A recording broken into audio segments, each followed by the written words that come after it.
Hey guys, so I'm gonna be talking about my divorce. Yes, I got divorced. And that happened like a year, I think like a little over a year ago. But before that, let me give you a little backstory and explain what happened. So I dated my ex-wife for 10 years, a decade, 10 years. And then we got married, and we were married for 6.5 years. Now, the reason we dated for 10 years was because I wanted to really build that, friendship, that foundation. And also I felt like I was not ready to get married, financially. Like I wanted to pay off my student loans, and I wanted her to continue, finishing her school, and, to obviously move up in life and in her job and in my job too. And I felt like, we needed to take our time. So after 10 years of dating, I finally decided to propose. And I proposed in Disney, California Adventure. And obviously she said yes. So we were married for 6.5 years. Now, as soon as we got married, we moved into this apartment that we lived in for like 4 years. Or 3.5 years, I think it was. And, it was great. Everything was going good, And then we decided, like, I really wanted to have, kids, And she wanted to wait until she was 40 to have our first kid, which I thought was like, it was way too much time to wait. I didn't want to wait until I was like 40 to have a kid, especially our first kid. So, I convinced her, and then, and then a couple of months later, she got pregnant, which, I was really happy. And then since she got pregnant, we decided to move out of the apartment. It was best for all of us to just move into her mom's house, because this was when COVID was going around. There was no vaccines, and obviously we didn't want to have our baby newborn be in the daycare, and we needed a bigger place. And we also thought that if we moved into her mom's house, that we could also save money to buy our own place one day.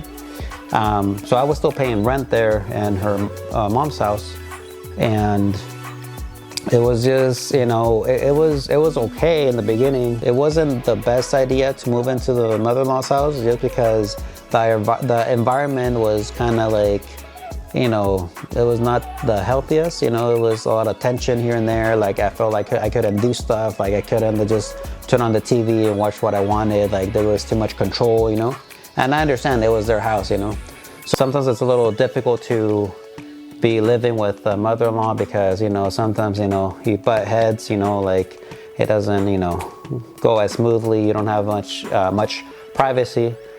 But I felt like, the sacrifice was worth it, because we were going to save money to buy a house. And then later, I felt that in the end, my son was born. I was spending time with him.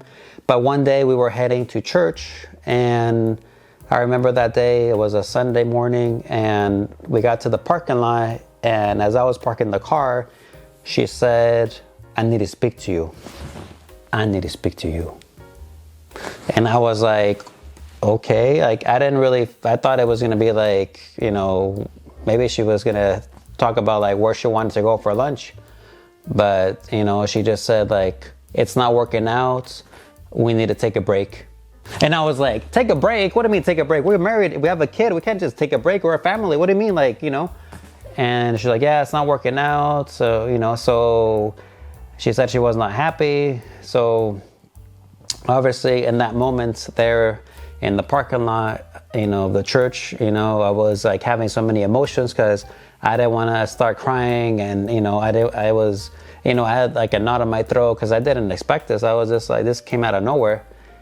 And my son was there, so I didn't want to make a show or a scene, So I kind of had like a panic attack. So she took me to the hospital, because I was having like chest pain and like difficulty breathing. I was, and then I kind of calmed down once I got to the hospital, and they took care of me.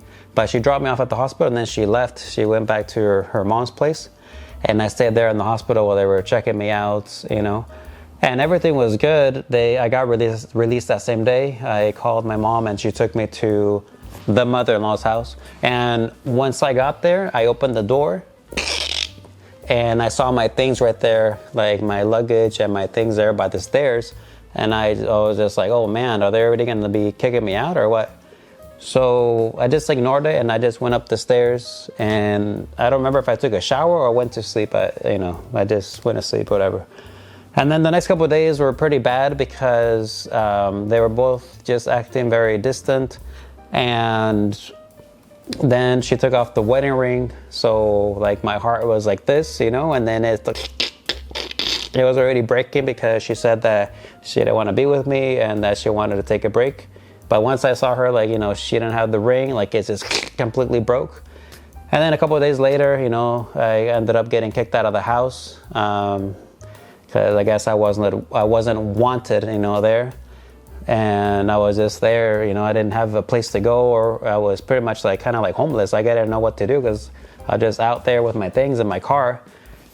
So what I did was like I was trying to figure out if it was cheaper for me to rent a place to live, or if I should just, rent a room, or like I didn't know what to do. So I called my mom, and luckily my mom was nice and she was able to let me stay at her place that is like almost like an hour and a half away from here. So I was driving for like almost a month. I was spending like $60 on gas, a lot of traffic, a lot of like, sleepless nights, because, of everything that happened. Like I didn't know what was going to happen. The unknown is what really was taking a toll on me, But I was still going to work because I figured like if I go to work, then I could just like, if I go to work, then I could just focus on work and then just try to, because if I stay home or go out, then I'm going to be more sad and depressed. So luckily I had a decent support group with some of my friends. And that kind of helped a lot to overcome, the pain and everything, the sadness. And then later, it was pretty hard. Then I got an apartment. It was at a two-bedroom apartment. And like a little while later, she decided to move in. But then my ex decided to move in. At the time, she was still my wife, but so she moved in. And I figured like, oh, everything's like, everything's going to be okay, the marriage is going to work out. She probably had a change of heart, and now after being separated for like almost a year, she's coming back to her senses, and everything's going to be good. But little did I know is like she moved in with no suitcase, and I thought it was kind of weird. So I was like, I figured, oh, okay, maybe she's moving in slowly, this like, she's just trying to see how the place is going to be and how it's going to be living here, and and I'm sure she's going to be bringing her clothes, but she never did. So then later, 2 weeks later, she basically, I got home from work and I called her and she's like, oh yeah, no, I'm not going. And I was like, what do you mean you're not going to the apartment? And she was like, yeah, no, it's not what I'm looking for, and it's not gonna work out. So at that point I was like even more heartbroken, because it's like my heart was already broken because she took off the ring and she rejected me. And she said she said she didn't want to be with me, so it was already pretty hard on me. And I was healing, and then she came back, and then it was like boom, like it just hurt more because she was here and then she left and then she never came back and she rejected the apartment, which obviously I'm working really hard to be able to maintain this, So I heard that she took off the ring. I heard that she rejected me, and I heard that she kicked me out of the house. I heard that she, didn't like the apartment, even though it's not like a bad apartment. It's good, It's in a decent area, and I make a, decent living. I'm not a millionaire, but hopefully one day I'll get there. And I don't drink, I don't smoke, I don't do anything. I'm just church, work, family. But I guess people, like what she said is like, people change. People change. And like I just felt like that just wasn't, that's not really an excuse. Like people change, but they could always change back to what they were before, or you try to fix things. You don't just like like that, like very I thought it was just too dry and too hurtful the way it ended. I felt like it could have been better if she would have put more effort into the relationship because I don't feel like we exhausted all of our resources, you know. And at that point, if we would have exhausted all the resources at the end, they'd be like, okay, if it's not going to work out, it doesn't work out. But it's like, it didn't even, we only went to one marriage counseling session, and that was it, just one. And then the whole time, like, you know, within that process, like, she was just not answering the phone. Like, she would take forever to respond for the text messages. She would just say, don't try to change my mind. People change. You can't force people to be with you. And then I was like, you know, it's kind of sad because I was like crying, you know.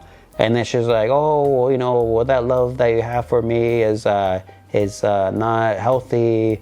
But I'm like, well, it's my family, and you're like, you know, you're breaking my heart, and you're, you know, you're destroying our family. But, you know, it's just, you know, you can't make people change. I mean, I you know, I just, you know, I wish her the best, and, you know, like, I'm just, you know, it just seems like, you know, you get hit like in multiple ways, like mentally hurt, like physically hurt, like, you know, like my heart was broken. Like your whole inside, like, it's just like, it's all like boom, just like completely destroyed, and it makes you kind of lose faith in like society, and it makes you lose faith in girls sometimes, because you're like, you know, like, here I am, like, I'm not perfect, but I mean, I have, you know, I'm pretty hardworking, you know, I go to church, and I'm always like active doing things, and I'm all about family, and I don't drink or smoke or party like crazy. So it was just, you know, this just came out of nowhere, and it really hurt, you know. It's like being hit by like the Hulk, or like, you know, like it feels like you're being hit by like a really powerful force, and it's like boom, you know, just like really hard, you know, like boom, boom, like really hard, you know, like really hard, but it hurts you like so much that it even hurts not even just like your body, but like inside too, like your soul, your heart, like it's like boom, it really like beats you down, you know, like really all the way down, you know. So you're left with just like, you know, like a lot of questions, like you don't know what's gonna happen, and it's scary because you just don't know like what's gonna happen. And I was like, okay, so then I decided, like, you know what, I'm gonna better myself, and I'm not gonna let this be the end of me. I'm ready to, like, you know, evolve and you know, keep doing better and push myself and you know, be a family. Like, I feel like I could you know, really do a lot of things, you know. And before, it was like a little challenging because I was like, oh, I don't know, like I didn't feel like I was able to really you know, really push myself, or like really let myself go and really just, you know, use my creative energy and, you know, and be out there, you know. So now what I've learned is it's important to have good communication, and it's always important to be thinking and seeing everything, and not take everything too, like, you know, too personal. And it's okay if people don't want to be with you, they're just gonna miss out, you know. Like, that means if that person was not for you, that means there's another person better that's coming. And, you know, so sometimes things happen, like sometimes bad things happen, and I feel like sometimes a lot of good things come from bad things. So now I feel like, you know, I'm in a good place for not only myself, but for my girlfriend now, and for my son. And I think that, you know, it's the future looks bright. I'm motivated, and I feel that I could overcome any type of obstacle that comes my way, because it's good having that support group. So yeah, I just wanted to share with you. So I just wanted to share with you my experience with this whole divorce thing. It is very painful, but, you know, it's just part of life. And I just think that, you know, sometimes people do change for the better, for the worse. Now, if I change in the future, it's always going to be for the better, not for the worse. Like, I don't hold any grudges, or I'm not mad. You know, it's just things that happen, and that's it. You have to just move on, and, you know, and try to live a happy, positive life. So I hope you guys like this video. Please subscribe.